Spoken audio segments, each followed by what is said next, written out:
우리 옆에 분들과 한번 인사하겠습니다. 잘 나오셨습니다. 잘 나오셨습니다. 우리 한 번 더 인사하겠습니다. 은혜 받으세요. 은혜 받으세요. 하나님께서 오늘 이 밤에도 말씀에 충만한 은혜로 우리 가운데 임하여 주실 줄 믿습니다. 계속해서 우리가 사도신경의 내용을 살펴보고 있습니다. 사도신경은 이 기독교 신앙의 핵심적인 내용들을 다 담고 있습니다. 초대교회 성도들이 목숨을 걸고 지켜낸 이 믿음의 고백이죠. 나는 과연 무엇을 믿는 것인가? 라는 질문에 대한 가장 분명한 대답이 바로 사도신경입니다. 전능하사 천지를 만드신 하나님 아버지를 내가 믿사오며 그 외아들 우리 주 예수 그리스도를 믿사오니 예수님의 탄생과 그리고 예수님의 십자가 그리고 예수님의 부활과 예수님의 승천을 고백합니다. 그리고 성령 하나님을 믿습니다라고 고백을 하죠. 그리고 이어지는 내용이 바로 오늘 거룩한 공예와 성도가 서로 교통하는 것을 믿는다라는 내용입니다. 교회에 대한 내용입니다. 교회의 어떠함에 대해서 내가 믿는다는 것이죠. 자, 그렇다면 과연 우리 교회가 어떤 곳이기에, 교회가 얼마나 중요하기에 이 사도들의 신앙 고백, 이 사도신경에 교회에 관한 내용이 들어가 있는가? 우리는 과연 이 교회를 어떻게 이해해야 하는가? 교회가 무엇인가? 오늘 말씀을 통해서 한번 살펴보고 은혜를 나누고자 합니다. 나눠드린 프린트물 보시면서 그렇게 말씀을 들으시면 되겠습니다. 첫 번째로 오늘 사도신경이 우리에게 보여주는 것이 있습니다. 공회는 보편적인 교회라는 것입니다. 거룩한 공회를 믿는다고 할 때 이 공회는 영어로 가톨릭 처치라는 단어를 씁니다. 이 가톨릭이라는 단어 때문에 로마 가톨릭을 떠올리기가 쉽습니다. 그러나 여기서 이 가톨릭은 로마 가톨릭을 의미하는 것이 아닙니다. 보편적인이라는 의미를 가진 이 단어 가톨릭을 의미합니다. 보편적인 교회를 의미하는 것이죠. 보편적인 교회가 무엇인가? 동일한 고백 위에 세워진 교회를 의미합니다. 동일하게 예수 그리스도를 주로 고백하는 사람들의 모임, 그것이 바로 보편적인 교회입니다. 베드로가 예수님께 고백하죠. 주는 그리스도시요 살아계신 하나님의 아들이시니이다 라고 고백했을 때 예수님께서 베드로의 그 고백을 칭찬하십니다. 그리고 내가 이 반석 위에 내 교회를 세울 것이다 말씀하셨습니다. 무슨 말입니까? 베드로의 그 고백 위에 교회를 세우시겠다는 것입니다. 즉 보편적인 교회라는 것은 지역과 종족을 떠나서 그리고 남녀노소 신분 고하를 막론하고 예수 그리스도를 나의 구주로 고백하는 모든 사람들의 모임 자체가 바로 보편적인 교회라는 것입니다. 너희 교회, 우리 교회 할 것이 아니라는 것이죠. 예수님이 머리 되시고 그 머리 되시는 예수님을 몸으로 하는 우리 모두는 보편적인 교회, 즉 공회라는 것을 우리는 기억해야 합니다. 에베소서 2장 19절 말씀 우리 다 같이 한번 읽어보도록 하겠습니다. 시작. 그러므로 이제부터 너희는 외인도 아니요 나그네도 아니요 오직 성도들과 동일한 시민이요 하나님의 권속이라. 아멘. 바울이 이방인들에게, 낯선 타국인들에게 하는 말입니다. 당시 유대인들의 관점에서 이방인들은 구원받을 수 없는 존재들이었습니다. 하나님의 은혜와 또 구원의 약속에서 완전히 제외된 사람들이 타국인들, 이 이방인들이었습니다. 그러나 이제 여러분, 그런 이방인들도 예수 그리스도 안에서 성도들과 동일한 시민이 되었다라고 이야기를 합니다. 하나님의 권속이 되었다 말합니다. 여기서 권속은 가족, 식구를 의미하는 단어입니다. 단순히 시민을 넘어서 하나님을 아버지라 부르는 하나님의 자녀요, 또 하나님의 가족이 되었다는 것입니다. 여러분, 그것이 보편적인 교회입니다. 이번에 제가 영국 단기 선교를 가서 느낀 점이 바로 그것입니다. 언어가 다르고 또 문화가 다르고 그리고 가치관이 다른 사람들을 만났습니다. 그러나 그럼에도 불구하고 우리 모두가 하나라는 것을 느끼게 되었습니다. 함께 하나님을 예배하고 또 함께 하나님을 찬양하고 함께 말씀을 나누고 기도하고 교제하면서 예수님 안에서 우리는 하나된 형제 자매임을 느낄 수가 있었습니다. 그분들도 저희들에게 그렇게 이야기했습니다. 우리는 한 하나님을 모시는, 한 아버지를 모시는 가족이다, 이렇게 이야기했습니다. 비행기로 14시간이나 떨어져 있는, 멀리 떨어져 있는 곳에 살고 있지만, 서로 다른 곳에서, 서로 다른 문화적인 배경 속에서 살고 있지만, 그러나 우리는 하나다라고 이야기를 하는 것을 들었습니다. 그래서 처음 보았지만 너무나 따뜻하게 가족처럼 저희들을 환대해 주시고 격려하고 축복해 주셨습니다. 여러분, 어떻게 처음 본 낯선 외국인들을 그렇게 친밀히 환영해주고 가족처럼 여겨줄 수가 있겠습니까? 우리 모두가 하나님 안에서 하나된 가족이요, 하나된 자녀이기 때문에 가능한 일입니다. 예수님을 구주로 고백하는 우리 모두가 그렇게 하나된 보편적인 교회로 묶여져 있다는 것이죠. 오늘 본문 말씀이 이야기하는 것이 바로 그것입니다. 에베소서 2장 20절 말씀 우리 다 같이 한번 읽겠습니다. 시작. 너희는 사도들과 선지자들의 터 위에 세우심을 입은 자라. 그리스도 예수께서 친히 모퉁이돌이 되셨느니라. 아멘. 예수님이 모퉁이돌이 되셨다 말씀합니다. 예수님께서 교회의 기준이 되어주셨다는 것이죠. 예수님께서 교회의 중심이 되어주셨다. 예수님께서 교회의 DNA가 되신다는 것입니다. 모든 보편적인 교회의 머리는 바로 예수님이심을 이야기하고 있습니다. 그리고 21절 말씀도 우리 다 같이 읽겠습니다. 시작. 그의 안에서 건물마다 서로 연결하여 주 안에서 성전이 되어가고. 아멘. 자, 무슨 말입니까? 모퉁이돌 대신 예수님을 중심으로 모든 성도들 한 사람 한 사람들이 마치 벽돌처럼 그렇게 모여서 서로 연합하며 연결된다는 것입니다. 그러한 연합을 통해서 예수님 안에서 성전으로 꾸준히 성장해 가는 것이죠. 그것이 보편적인 교회의 모습이라는 것입니다. 22절 말씀도 우리 다 같이 한번 읽겠습니다. 시작. 너희도 성령 안에서 하나님이 거하실 처소가 되기 위하여 그리스도 예수 안에서 함께 지어져 가느니라. 아멘. 구약시대 때 성전이 하나님께서 임재하시는 장소, 하나님께서 머무시는 장소였던 것처럼 이제는 예수님의 이름으로 하나 된 이 성도들의 공동체, 그 보편적인 교회에 하나님이 임재하신다는 것입니다. 하나님이 기쁘게 임재하시고 또 하나님이 예배를 받으시고 은혜 베푸시는 그런 교회를 세워가기 위해서 성도들이 연합을 이루어 가야 한다는 것이죠. 온전한 연합과 하나됨, 그것이 보편적인 교회의 특징이자 모습임을 이야기하고 있습니다.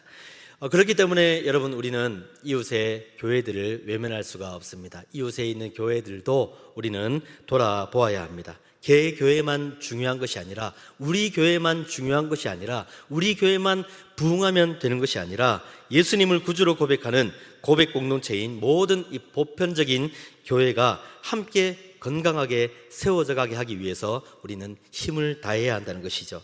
나와 한 몸인 지체가 아프고 있는데 나 몰라라 할 수 없다는 것입니다. 어디가 아픈지, 무엇이 문제인지, 내가 어떻게 도와줘야 할 것인지 고민하며 기도하며 함께 하는 것이 보편적인 교회된 지체들의 모습이라는 것입니다.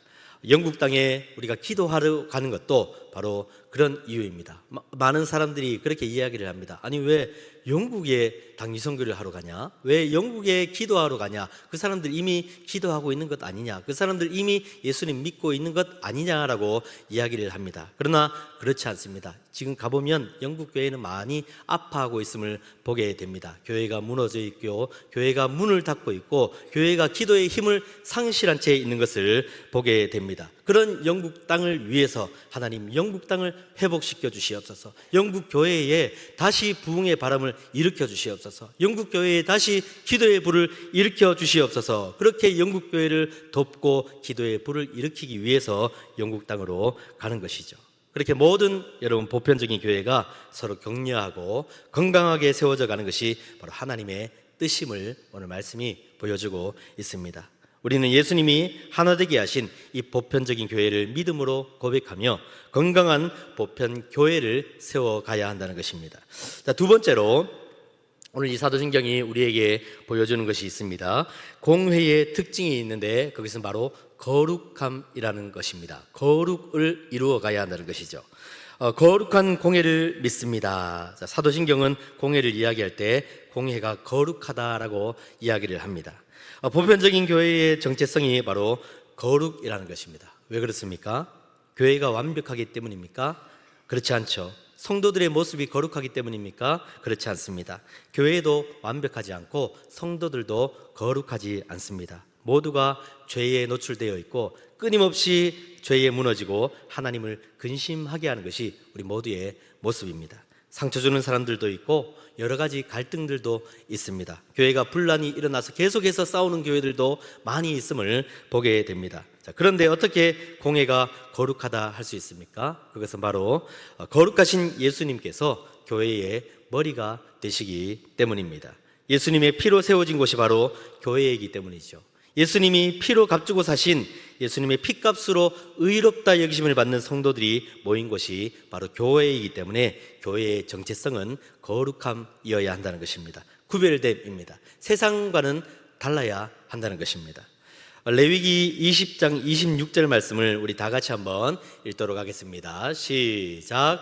너희는 나에게 거룩할지어다. 이는 나 여호와가 거룩하고 내가 또 너희를 나의 소유로 삼으려고 너희를 만민 중에서 구별하였음이니라. 아멘. 하나님께서 하나님의 백성들에게 거룩을 명하십니다. 너희는 거룩하라 말씀하시죠. 왜 그렇습니까? 하나님께서 거룩하신 분이시기 때문입니다. 하나님이 거룩하신 하나님이시기 때문에 하나님의 자녀된 우리도 하나님의 그 거룩하심을 닮아가야 한다는 것입니다. 그리고 하나님께서 하나님의 백성 삼으시려고 만민 중에서 우리를 구별해 내셨기 때문에, 우리를 택하여 내셨기 때문에 하나님의 백성은 거룩한 삶을 살아야 한다는 것이죠. 하나님은 거룩하셔서 죄를 절대로 가까이 하지 않으시는 분이시기 때문에 그렇습니다. 여러분, 우리에게 죄가 있으면 그 죄 때문에 하나님과의 사이에 거리끼는 것이 있으면 우리는 하나님 앞으로 가까이 나아갈 수 없습니다. 하나님도 마찬가지입니다. 우리에게 죄가 있으면 하나님은 우리를 가까이 하지 않으십니다. 그렇기 때문에 끊임없이 하나님은 하나님의 백성들에게 너희는 거룩하라, 거룩하라, 거룩을 지켜라, 거룩을 사수하라 라고 말씀하십니다. 거룩이 우리 하나님을 가까이 하는 조건이 되기 때문에 그렇습니다. 여러분, 출애굽기 말씀해 보면 이스라엘 백성들이 시내산에 율법을 받으러 올라간 모세를 기다리다가 지쳐서 자신들만의 우상을 만들게 됩니다. 자신들이 가지고 있던 금붙이들을 다 내어놓아서 그것을 가지고 금송아지를 만들죠. 하나님 앞에 큰 죄가 되었습니다. 금송아지를 만들어 놓고 이것이 우리를 인도해낸, 출애굽시킨 하나님이다라고 이야기하면서 그 금송아지를 숭배합니다. 하나님께서 크게 진노하시고 이스라엘을 다 진멸시켜 버릴 생각을 하셨습니다. 그때 여러분, 모세가 하나님께 기도하죠. 하나님, 저들을 용서하여 달라고. 하나님, 차라리 내 이름을 생명책에서 지워버릴전정 이 이스라엘 백성들을 용서해 달라고 모세가 하나님께 기도합니다. 하나님께서 그 모세의 중재, 모세의 기도를 들으시고 이스라엘 백성들에게 긍휼을 베풀어 주십니다. 그리고 하나님께서 모세에게 말씀하십니다. 뭐라고 말씀하십니까? 너희의 그 장신구를 다 떼어내라 라고 말씀하십니다. 너희가 지니고 있는 이 금붙이들, 이 장신구들, 그거 다 떼어내어라. 그러면 내가 너희에게 어떻게 할지를 정하겠다라고 말씀하십니다. 무슨 말입니까? 이스라엘 백성들이 거룩을 훼손하게 만든 그 모든 금붙이들, 그 장신구들을 다 떼어내어 버리라는 것이죠. 더 이상 이 거룩을 훼손할 여지를 남겨두지 말라는 것입니다. 그것으로 다시 죄 짓지 말고 하나님 앞에서 깨끗함과 거룩함을 갖추어 가라는 것입니다. 그것이 하나님의 인도와 또 하나님의 보호하심과 하나님의 능력을 경험하며 승리의 삶을 살아가는 길이라는 것을 이야기하고 있죠. 여러분, 오늘 우리도 마찬가지입니다. 거룩한 교회로서 거룩을 훼손할 수 있는 나만의 장신구가 나에게는 있지 않은지를 우리는 돌아보아야 합니다. 그리고 모든 우리의 장신구들을 다 제거해 버려야 합니다. 그것이 세상적인 즐거움이든 아니면 돈이든 아니면 그것이 권력이든 스펙이든 그것 때문에 하나님을 등지게 만들고 하나님보다 더 사랑하게 만드는 것이 있다면 그것 우리가 다 던져 버려야 한다는 것입니다. 그렇지 않으면 그것이 또 우리에게 올무가 되어서 나를 죄악된 길에 서게 만들고 하나님과 멀어지게 만든다는 것입니다. 교회의 교회됨을 이루어가지 못하도록 만드는 것이 그런 나만의 우상, 나만의 장신구라는 것이죠. 이번에 영국 위건 선교에서 저희들을 가이드해 주셨던 목사님이 계십니다. 닐 목사님이라고. 그분과 이야기를 하면서 이런 이야기를 들었습니다. 위건 땅에 두 가지 우상이 있다고 이야기를 했습니다. 그것이 무엇인가? 하나는 축구이고 하나는 럭비라고 이야기를 하셨습니다. 여러분, 영국 사람들 잘 아시죠? 축구에 대한 열기가 아주 대단합니다. 저희가 영국에 갔을 때에도 영국과 아르헨티나의 중결승, 월드컵 중결승 경기가 있었습니다. 축구 시합 시간이 다 되어가니까 거리가 한산해지기 시작했습니다. 다들 가게에 모여서 또 집으로 모여서 그렇게 축구 경기를 관람하는 것입니다. 일정을 마치고 저희가 묵고 있던 호텔에 들어갔을 때 마침 1층 로비에 사람들이 가득 모여서 중결승 경기를 보고 있었습니다. 저희가 딱 들어갈 때 때마침 잉글랜드가 한 골을 넣었습니다. 사람들이 와 하면서 함성을 지르더라고요. 이야, 영국 사람 이 축구 종가의 이 축구 응원하는 것을 우리가 진짜 눈으로 보는구나라고 이야기를 했습니다. 잠깐 짐을 풀러 방에 들어간 사이에 아르헨티나가 골을 넣었습니다. 골을 넣고 결국에는 아르헨티나가 역전승을 이루어내었습니다. 영국이 패배하고 말았습니다. 여러분, 분위기가 어떻겠습니까? 분위기가 아주 험악해졌습니다. 밑으로 내려가는 것이 무서워서 밑으로 못 내려가겠더라고요. 그만큼 영국에서는 여러분 축구의 열기가 대단하다는 것이죠.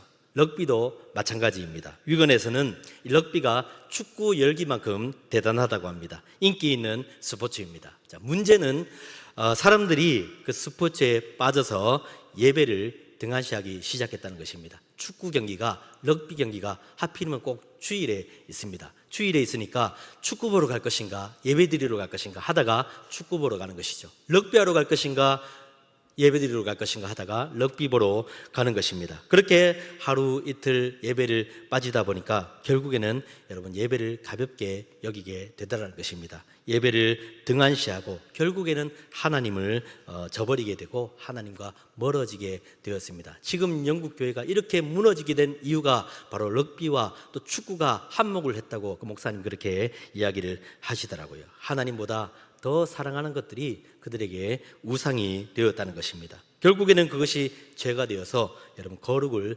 훼손하게 되었다는 것입니다. 닐 목사님이 축구와 럭비가 영적인 문제다, 영국 사람들이 섬기는 우상이다 말씀하신 것이 뇌리에 깊이 박히게 되었습니다. 안타까운 여러분 모습입니다. 여러분, 우리도 자신할 수 없다는 것입니다. 우리 자신을 돌아보아야 합니다. 교회에 된 우리의 정체성은 거룩함이어야 한다는 것을 우리는 기억해야 합니다. 우리는 하나님 앞에서 거룩을 잘 지켜가고 있는지 스스로를 돌아보라는 것입니다.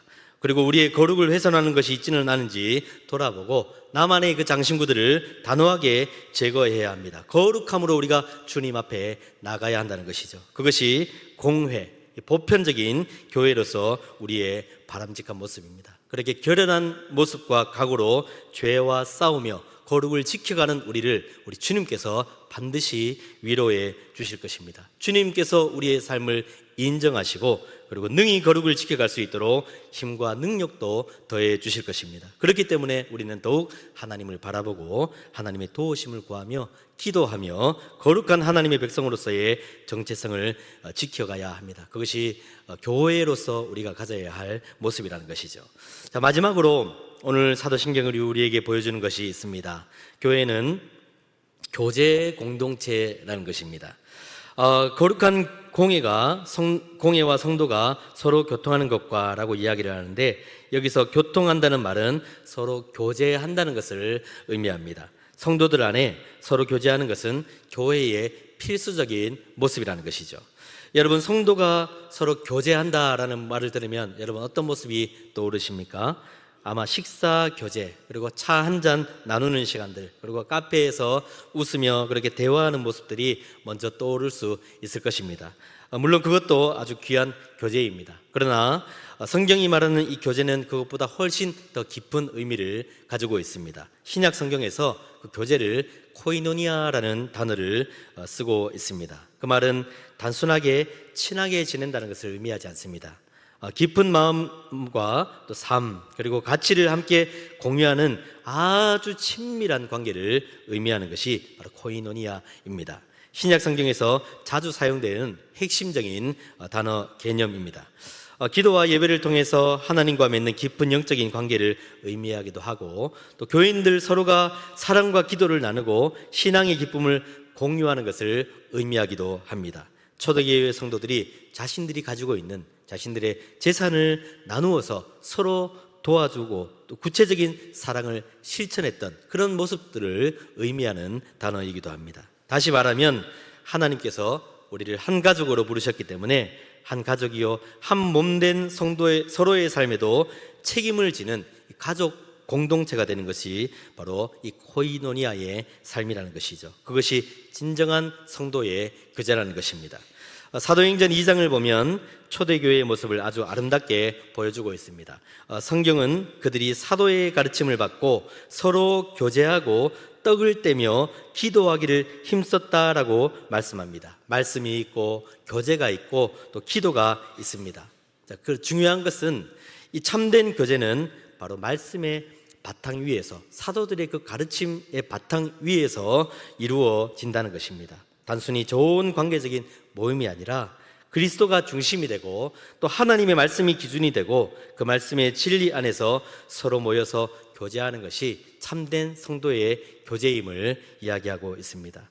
여러분, 우리도 목장 안에서 목원들과 함께 성도의 교제를 누리고 있습니다. 중요한 것은 우리 목장의 그 교제 안에도 반드시 하나님의 말씀이 있어야 한다는 것입니다. 말씀이 여러분 중요하다는 것이죠. 함께 주일에 들었던 말씀을 나누고 깨닫고 말씀으로 함께 한 주간 살아갈 힘을 얻게 된다는 것을 우리는 기억해야 합니다. 그리고 서로를 격려하고 축복하고 서로의 기도 제목을 나누고 그렇게 기도해 주어야 합니다. 그리고 필요에 따라서 서로의 짐을 나누어 주기도 해야 합니다. 누군가 아프다면 함께 아파해 주고, 어디가 아프십니까? 무엇이 문제입니까? 물어봐 주고 위해서 기도해야 하는 모습이 우리에게 필요하다는 것이죠. 집사님 요즘 괜찮으세요? 요즘 어떠세요? 권사님 제가 기도하고 있습니다. 이 말 한마디가 사람을 다시 일으켜 세우는 능력이 된다는 것이죠.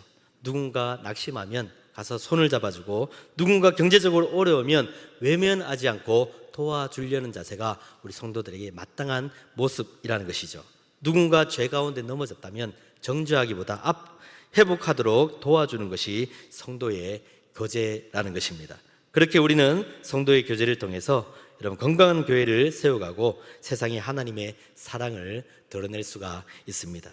여러분, 세상은 내가 중요하고 내 일만 잘하면 되지라고 이야기를 합니다. 그렇지만 교회는 그렇지 않습니다. 교회는 당신의 아픔이 바로 나의 아픔이라고 이야기를 합니다. 그것이 여러분 복음이 만들어내는 진정한 공동체, 건강한 공동체의 모습임을 오늘 말씀이 보여주고 있습니다. 여러분, 하나님은 우리를 혼자 믿음 생활하게 만들지 않으셨습니다. 함께 지어져 가게 만드셨습니다. 함께 웃고 함께 울고 함께 기도하며 살게 하셨습니다. 함께하는 공동체로 우리를 부르셨습니다. 그렇기 때문에 우리 안에 주님 안에서 나누는 이 교제는 필수적이라는 것을 우리는 기억해야 합니다. 그 사실을 알고 성도의 교제를 실천하며 살아가는 것이 주님께서 원하시는 모습임을 오늘 말씀이 우리에게 보여주고 있습니다. 자, 그런 의미에서 여러분, 우리의 목장은 아주 중요합니다. 우리의 목장이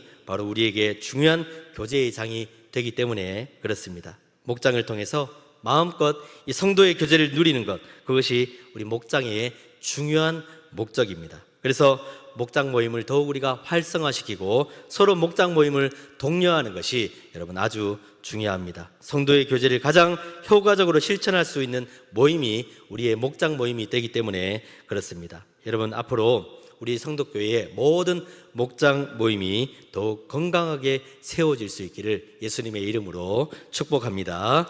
목장 안에서 그렇게 말씀이 나누어지고 또 아름다운 교제가 이루어지고 서로를 위해서 기도하는 기도의 불이 확산될 때 우리 성도들이 더 기쁨으로 신앙생활할 수 있고 교회가 더욱더 아름답게 건강하게 세워져 갈 수 있습니다. 주일 예배만 마치면 한 주간은 이제 끝난 것이다 라는 생각은 하지 않아야 된다는 것이죠. 예배 후에 목장을 통해서 속해 있는 기관들 또 부서들을 통해서 서로를 돌아보고 안부를 묻고 그렇게 함께 기도하며 어려운 일들을 함께 감당하는 삶이 이어질 때 비로소 교회는 살아있는 공동체가 된다는 것을 오늘 말씀이 보여주고 있습니다. 우리가 함께 여러분 결단해야 합니다. 나는 혼자 신앙생활을 하지 않겠습니다. 그리고 나는 형제와 우리 자매들을 돌아보고 사랑하겠습니다. 나는 받은 은혜를 나누며 살겠습니다. 이 믿음의 결단들을 우리가 실천하며 살아갈 때 주님이 디자인하신 생명력 있는 공동체를